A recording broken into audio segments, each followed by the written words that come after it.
The experience was pretty intense. I've never been through anything like that before. It happened quickly.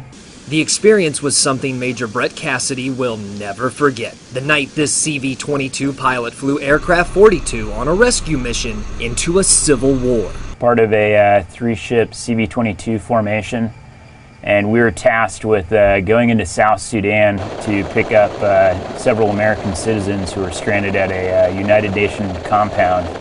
During that approach over the field, we started taking heavy gunfire from multiple directions.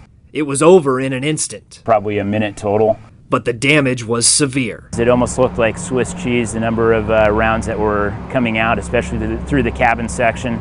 More than 100 impacts, 4 wounded special operators, and a major fuel leak. So we had to work to get emergency air refueling as quickly as possible, and then we actually required a subsequent emergency air refueling later. Wounded and bleeding fuel, the CV-22 made it to safety. Well, it didn't really hit me until after we got the patients off the aircraft and we had a chance to walk around and look at the actual damage done to the aircraft. It took nearly a year to repair the damage. When the blades started spinning again, Major Cassidy was back in his seat. Once I got in it and it started flying exactly the way it flew the day of the mission and every day prior, there was no second guessing or really thinking about the fact that the aircraft had been through that. Aircraft 42 and the rest of this fleet are back at Hurlburt Field.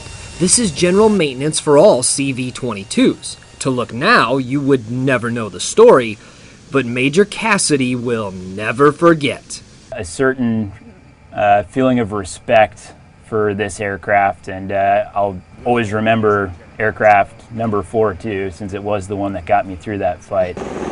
This aircraft and its ability to get out of a hot location or any landing zone at speed is the only reason that we got out of that scenario in South Sudan, and it's the only reason that the 4 guys who were on the back of our aircraft got out alive.